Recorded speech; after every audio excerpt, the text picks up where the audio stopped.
Welcome to Drop Everything Podcast number 2, my chat with Dutch juggler Niels Duinker.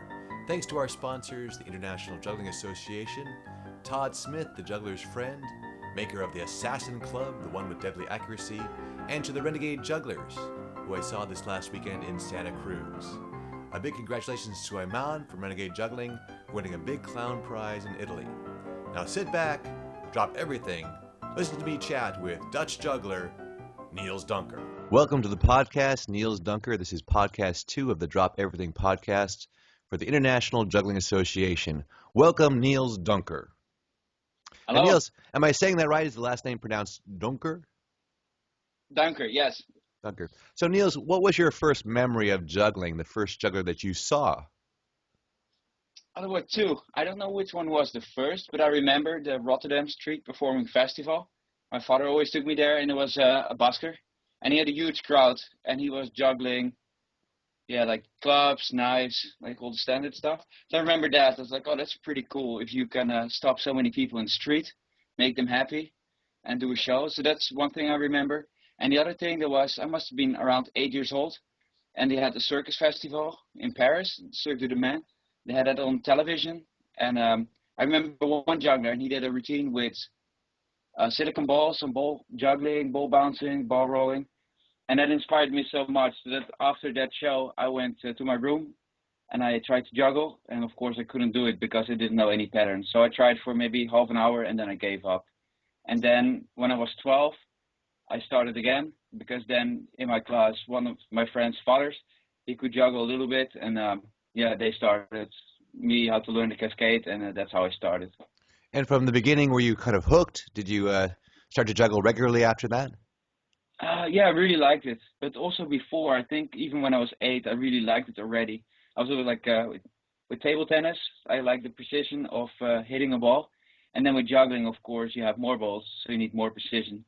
So I already, was into that aspect, like throwing, catching, precision, practice. And I just didn't know how to do it. So then when I finally knew, I just kept going. Now, you're from the Netherlands, is that correct? Yes. Now, was there a circus program or circus school that you went to train? That was thereafter. So I already was juggling. So I started when I was 12. And then, like 6 months later, I read in the newspaper there was the Rotterdam Youth Circus. It's called Circus Hortjeknor. And they had like a playground at a festival in Rotterdam. And I saw that they had their booths set up. So then I asked my mom if we could go there. So then I met the people there, and then we called them to ask if I could sign up. I could sign up, and so I spent about 3 to 4 years practicing at that youth circus. And did you feel you had a certain natural talent for juggling? Did it come easy for you, or was it quite difficult? I don't know. Like I definitely know some people, some of my friends, they learned the tricks quicker, but also some people learned the tricks slower. But I was never really paying attention to that so much, because I was just practicing myself, try to nail the trick, and just having fun. And then I knew with time, then all the tricks, they would come to me as well. So how long after starting did you decide to pursue it as your profession? Well, I started juggling when I was 12. Then I did my first gig when I was 13. I was just practicing juggling, and then one of the people, a couple blocks down the road, they had a barbecue. And said, like, hey, can you perform at my barbecue? And I was like, oh, yeah, sure. So that was my very first gig. I made like $7. They gave me 10. So I thought it was really good because they gave me more than I asked for. But so that was the first gig. And then when I was about 15, 16, with one of my other friends that I met at the youth circus, we did the gig. And then on the way to the gig, we said, like, hey, if we make a couple hundred each week, so that basically one gig, we can already make our living. So we should turn pro. So that was one deal that we kind of made, and I kept my promise. So a couple years later, I turned juggling full time. So I think about when I was 15 or 16 years old. And you didn't come from a family background of circus. Were your parents encouraging of this profession? Kind of. They were, and they were not. Like because it's a kind of unusual career. So first I had to get used to the idea, but also when I really needed support to push my juggling shows further, they helped me. For example, I needed a video camera, to make a promotional video. But yeah, cameras, especially back then, they were kind of expensive. So I said, I need a camera, and they said, well, we will not give you one, but we will lend you the money. And if it's really going to be that successful, as you say, that you're going to make more money doing more gigs that way, then you can earn that money and pay us back. So then we did a deal, and then after a year I could pay them back. So when I really needed the support, the push, then they gave me it, and otherwise also they pushed me back. So it was a little bit like twofold. Now, did you meet any professional jugglers during that time? Did they give you any advice or help you along? Yeah, so like the first, when I was at the youth circus, they were like, of course, we're all children, but yeah, one Jochem, he was 17 years old, and he was doing some street performing, some small parties. So I learned a lot from him. And then Bouke is a juggler, Bouke van Tongeren.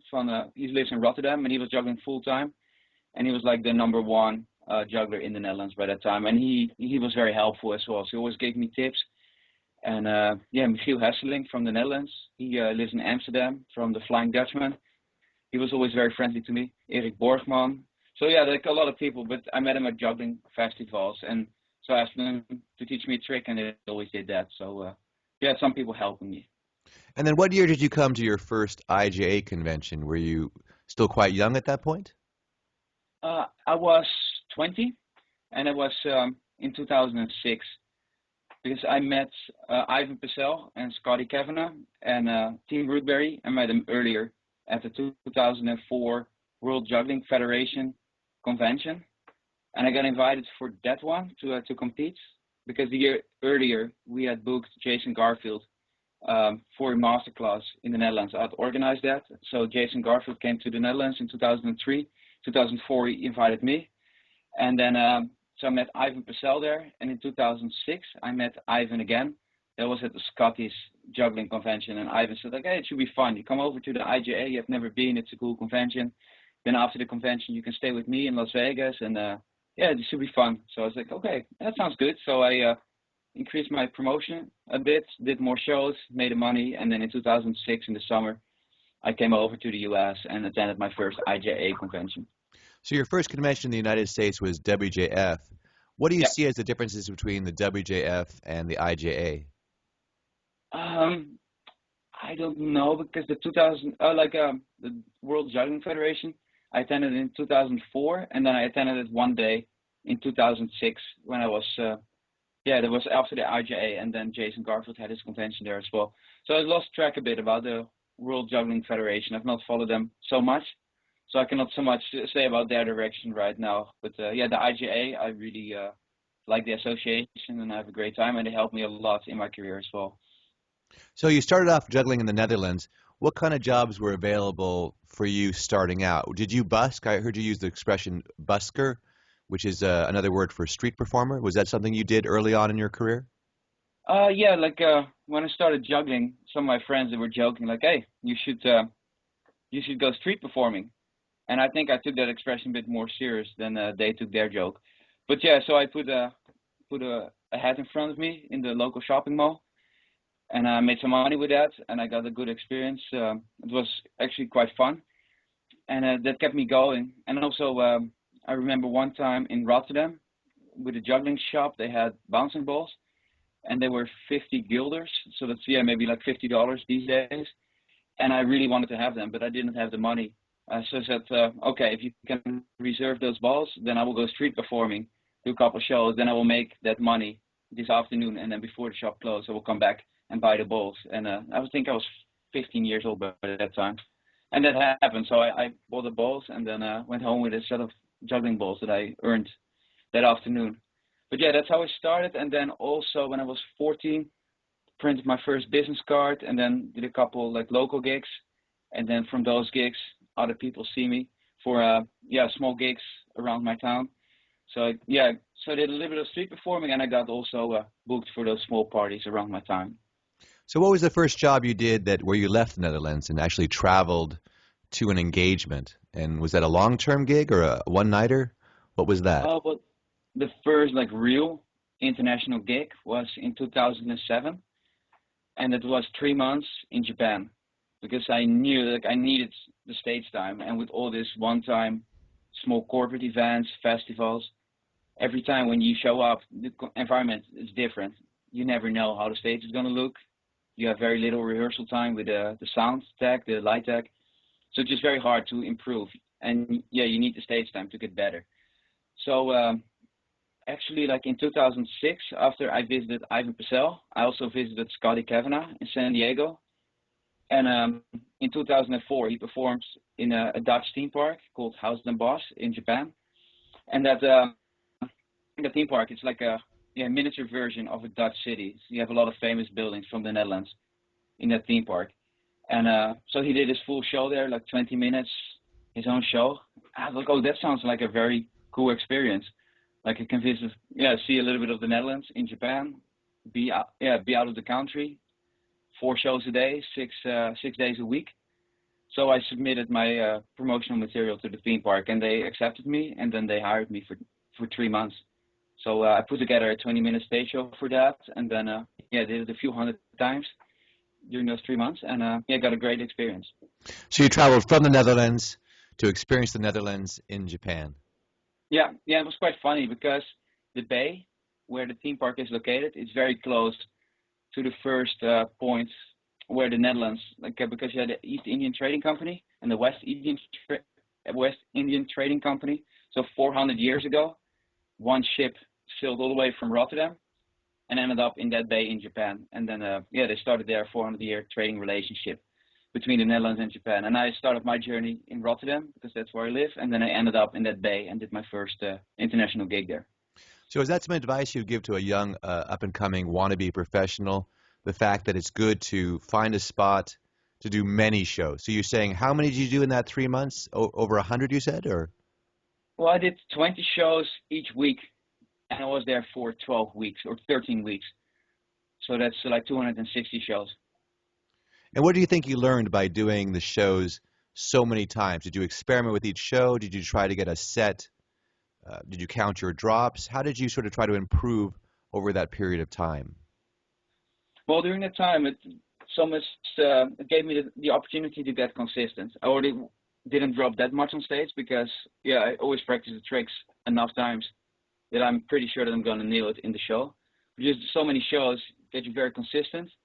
And also, during those 3 months, some days you feel more happy, some days you feel more down, sometimes you're tired, sometimes you have more energy. So it also forces you to do the show under every circumstance. Can you give us some examples of some of the tricks you were doing? So you're doing a 20-minute show, and you're outside, I imagine. No, actually, the stage show was partly indoors. So there was a roof above the stage, and also the audience, they were sitting under that same roof. But then from the side, it was open. So if it was very windy, it was more difficult. Like my last trick was 8 rings, so that was a hard one. If it was very windy, then the rings would blow away. So it was it was not totally outside. But then the roving sets, I did a few of those each day as well, just walking around on a spot in the theme park that was outside. So during those sets, it was more interaction with the audience. And during the stage, it was a stage set. So I did more juggling to music routines. And what were some of the high points there? You say you did 8 rings. What are some other things you did during that set?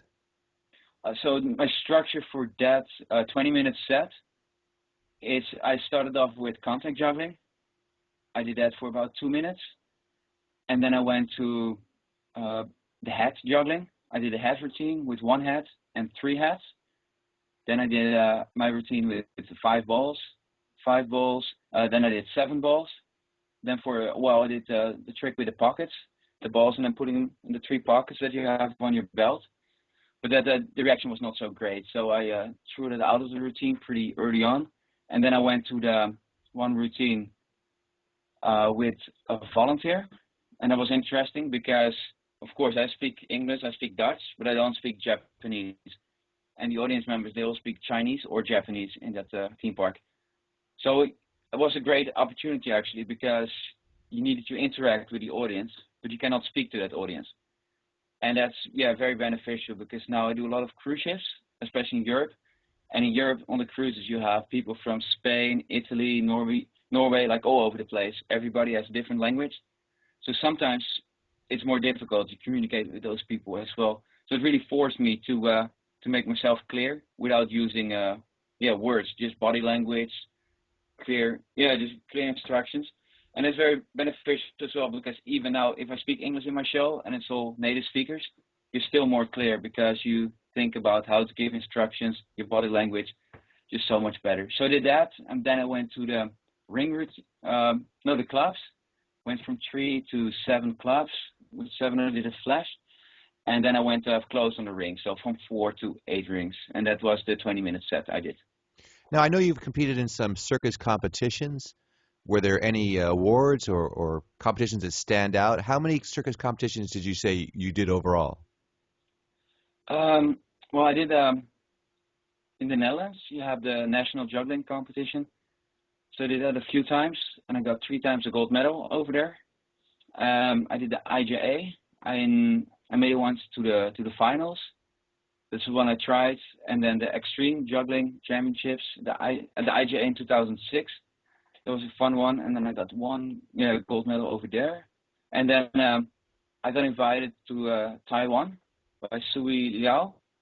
He got the Bobby May Award at the IJA, and he has his own circus competition festival in Taiwan. So in 2009 I got invited, and I got 2 prizes. I got a prize for Best Juggling Act and Best Act overall. So that was a good one. I was very happy with that.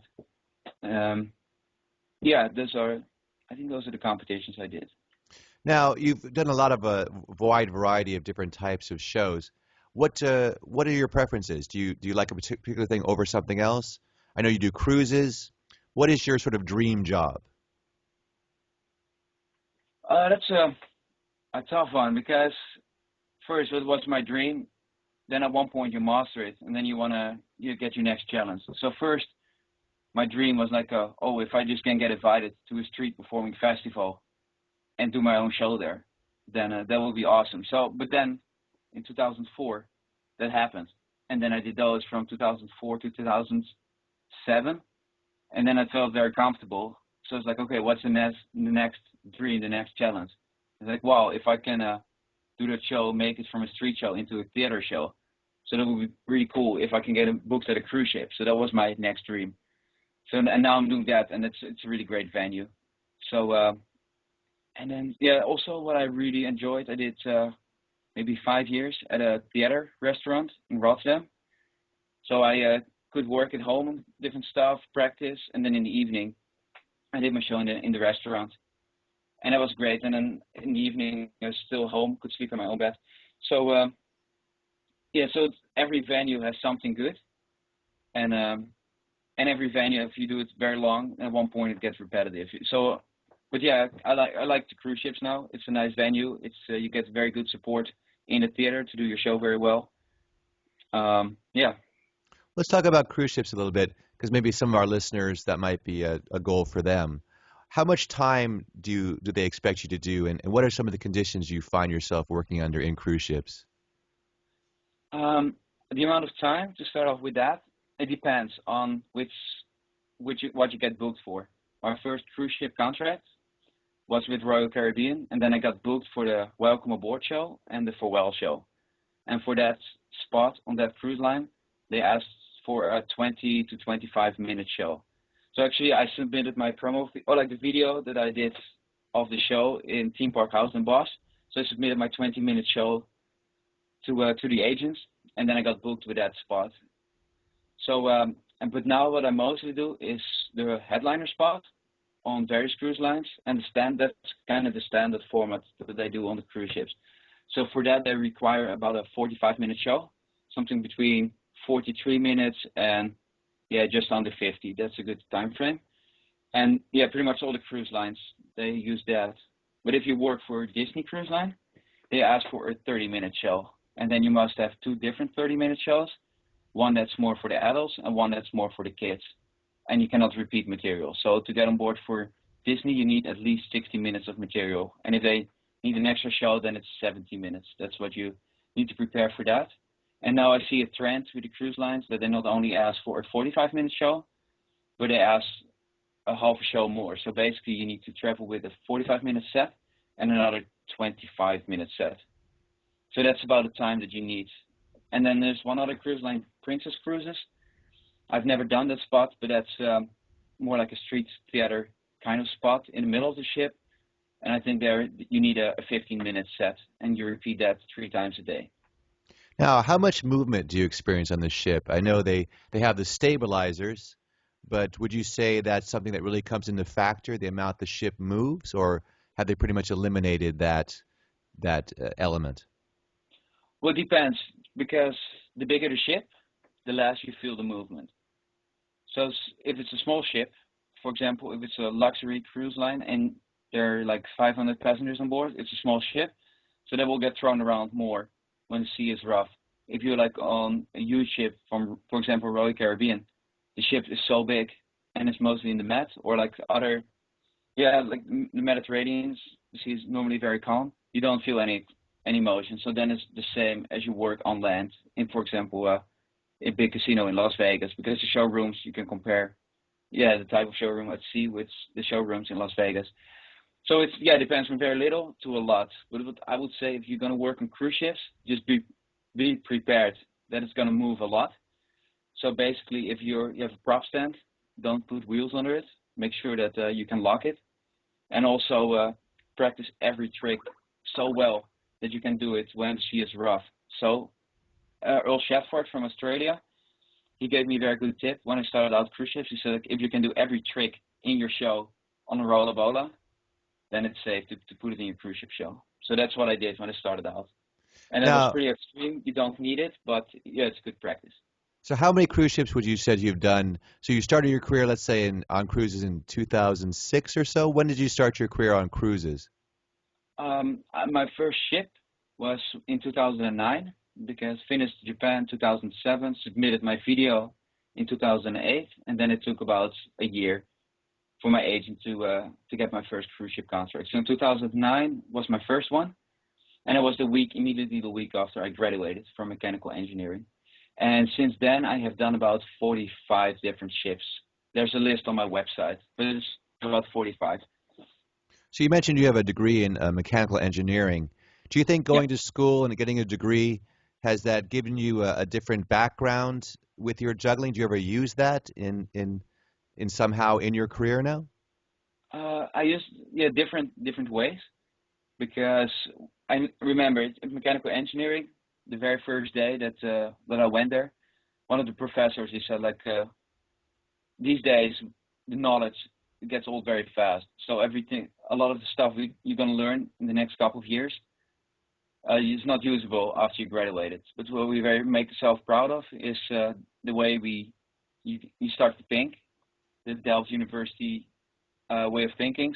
So basically, they give you every 8 weeks they give you a big project, and you have to design something, and you know nothing about that subject, and you don't know how to approach it. But in 8 weeks, you need to be an expert on it. So that's a huge task.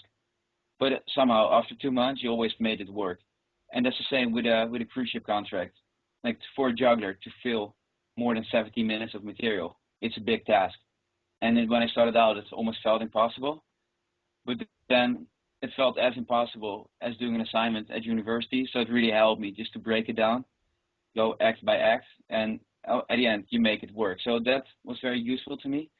And now also some routines, I noticed that the props in the juggling shops that you can buy, I don't like them, or for that tricks, I cannot buy them.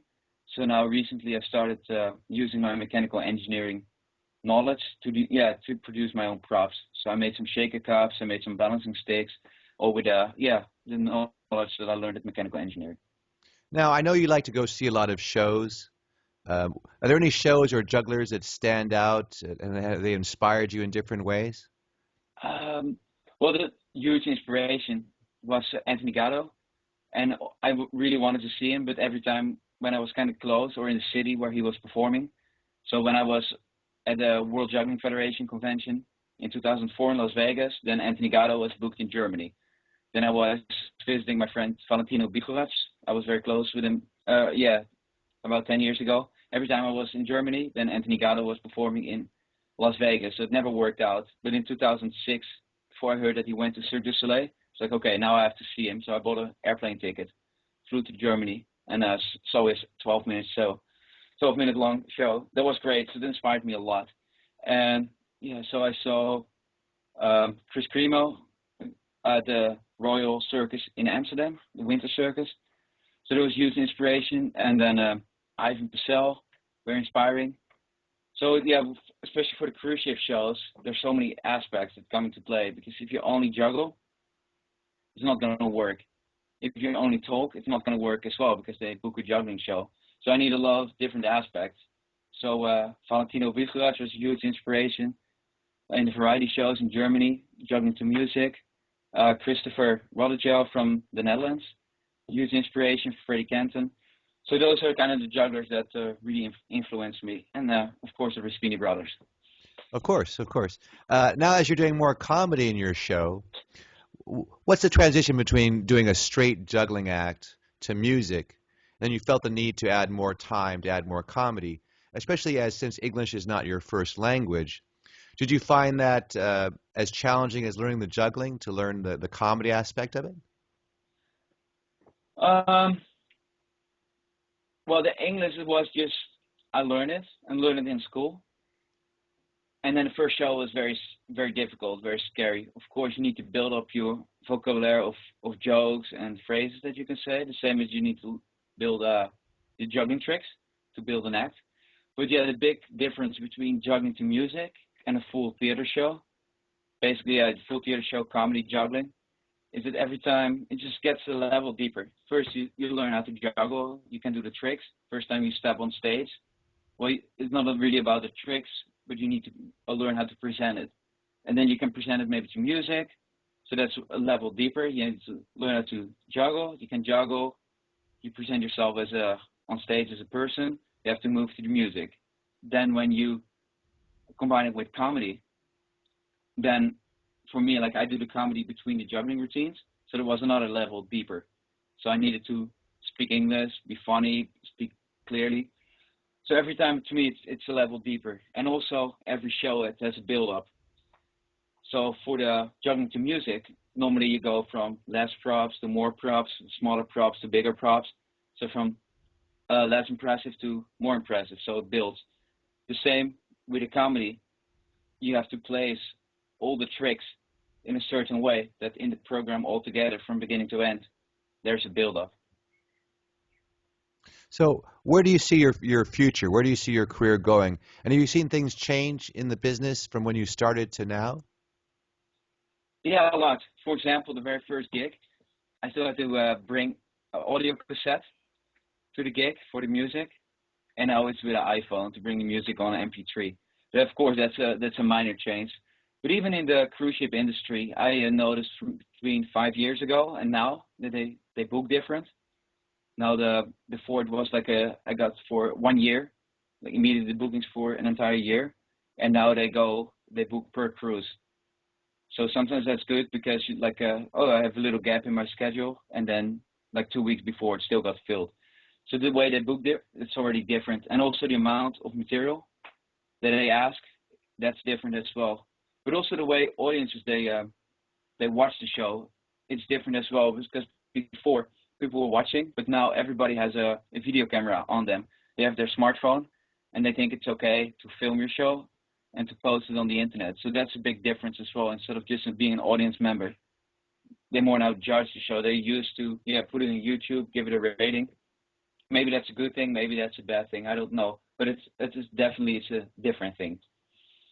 Now, what do you have lined up for the rest of the year? So how far in advance are your bookings now then? Since you say they kind of book last minute, do you have other things for the rest of the year? Do you have the rest of the year planned out, or does it kind of come in piece by piece?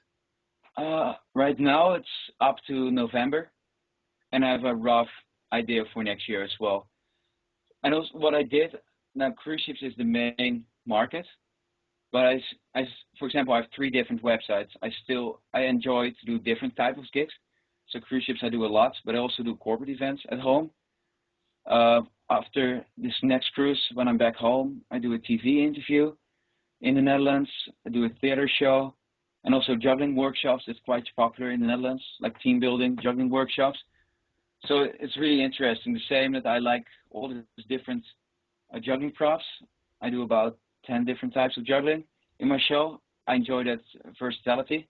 And it's the same in my gigs. I like to do all the different types of gigs. Now, give us your websites. We'll put them up at the end of the podcast on a screen so people can go. Where can they go to watch your work? Where can they go to see an example Well, of Niels Duinker? well, the international website that I promote my theater shows, cruise ship shows, and some casino shows with, that's nielsduinker.com. But I bought another URL because I know American people get confused by the spelling of my name. So that's comedyjuggler.com. That's my international website, and then that's purely for the Netherlands, and it's juggler.nl, and juggler is the Dutch word for juggler, and .nl is the Dutch extension. So that's the entertainment corporate gigs. Or shall I send them to you and you type them? Yeah, you send them to us, and we'll put them on a screen at the very end of the podcast. Fine. Now, how about ending with a couple of interesting stories? I know you recently had an experience on the cruise ships where you got to watch the ship sail away without you. Can you do you have a couple of stories we can end with, and then we'll wrap up the podcast, Niels? Yeah, sure. Well, that was an interesting one because I got booked at the MGM Grand Casino in Las Vegas, and then I finished that contract, and then immediately thereafter, like I only had like 48 hours between Las Vegas and this cruise ship contract, but I had to fly to the Netherlands, repack, and then from the Netherlands fly all the way to Asia, to Myanmar. That's even further than India. So the connection was just too tight, and then by bad luck, also the port agent, he was not there. So nobody was waiting for me to drive me straight to the ship because we only had like an hour and a half between arriving and departure of the ship. So I had to find a taxi driver, and it was just too tight. And since the port agent was not communicating with the cruise ship, they didn't know. So I saw this ship sailing away after flying for 48 hours. So that was really annoying. That was one story. Another story that was it was a bad one. There was at a Christmas circus in the Netherlands. So I got signed a contract, and then I went to that show, but then accommodation was not arranged for me. And so the circus director said, like, yeah, you can sleep at the ring, at the edge of the circus ring, and then later we'll find you a caravan, but the first night you just sleep in the ring. I was like, no, I cannot do that. So that was so did a show, and yeah, that was very bad. So they didn't all their promises, they didn't keep that. That was another horror story that I experienced. So those are two of the bad ones. But also through juggling, you get some amazing opportunities as well. One time I got booked on a cruise, it goes all the way to the North Pole to see the northern polar ice. That was amazing. And I've been to the South Pole with juggling. Been to Australia. So yeah, it goes from super high to like really bad experience that people also almost not can relate to. So really high to really low. But it keeps it very interesting, like all this experience that if I went with mechanical engineering and got accepted for an office job, all those stuff would never been in my life. So let's end now, Niels, with your top 3 bits of advice for people wanting to become professional jugglers. Can you sum it up in like three pieces of advice for them? Yeah, so I think number 1 is just go for it. You have to get the experience. Just to be able to do it, you have to go out and do it. So you don't need permission from anybody. Just if you want to do a show, you can go to a nursery home, you can go to a kid's childcare center, any place where people are willing to watch. Just go out and offer your show. And since those gigs in the beginning, you probably don't get paid. It's a voluntary show. The good thing is you also cannot get fired. And if they're complaining, hey, they're complaining about a free show. So that's the risk is very low, so you can try out stuff. So it's a great opportunity. So number 1 would be get experience, you're saying. Do as many shows as possible in many different situations as possible. So go out, do it, and get experience. That would be your first bit of advice. That's a good one. Yeah, not as many shows, but yeah, a good amount of shows, and always think, what can I learn from it? See it as a learning opportunity. And when the learning opportunity is there, go for it. Another one is, just learn to enjoy juggling.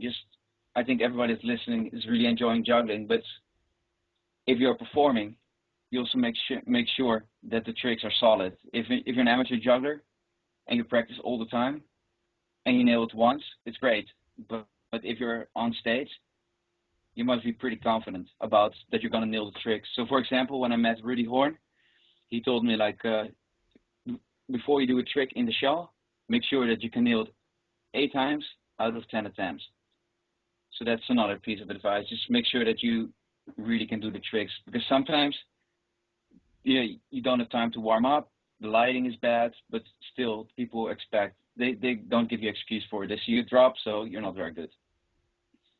So that's another piece of advice. And the third one is, let me see. Well, how important have mentors been to you? Because I know you and Freddie Kenton, that you work with him a lot. Would you say to search out other jugglers maybe as a really good learning tool? Well, yeah, I think that's a good one. Learn always from people that are more experienced to you. For example, it's as good as me, like with the comedy. When I started out, English is not my first language, and with all the cruise ships, I would not have gotten the success if you were not willing to help me out. Because you taught me so much about speak clearly, speak slowly, look at the important points in a joke. What do you want to put across, and cut all the extra stuff to make it more clear. So look for the people that already have done it. So with a comedy, you're like the top in the world. With juggling, Freddie Kenton, great inspiration, because he has so many tricks, so many unique tricks that I cannot see anywhere else. So I'm lucky that he's given me advice with that. So just every point, like with the costumes, with the music, go for people that's their specialty and that you can learn. And then sometimes can be very hard because they say like, oh, okay, it's not going anywhere. You're not very good at it yet. But instead of putting your ego up, just listen, just keep your mouth shut and take it in, because the fact that they're spending time on you just to give you feedback already means they're helping you. So it's not, maybe they're giving you tips that you don't want to hear because you have an ego, but if you can calm down and really listen to it, look for the knowledge in there, then you can benefit from it instead of just speaking up. Well, thank you, Niels. You've given us a lot to think about. You've given us a lot of wisdom. Best of luck in your future career. I know I'll be seeing you pretty soon in South Korea. We have a show we're doing together. I'm really looking forward to that. And, of course, we'll continue our conversations and our comedy lessons in the future.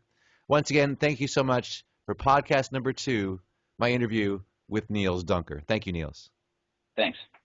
I hope you enjoyed that chat with the hardest working juggler in show business, Niels Duinker. Thanks to the sponsors, the International Juggling Association, Todd Smith, and Renegade Juggling. Now, stick around after the podcast if you'd like to hear silence, because the podcast is over.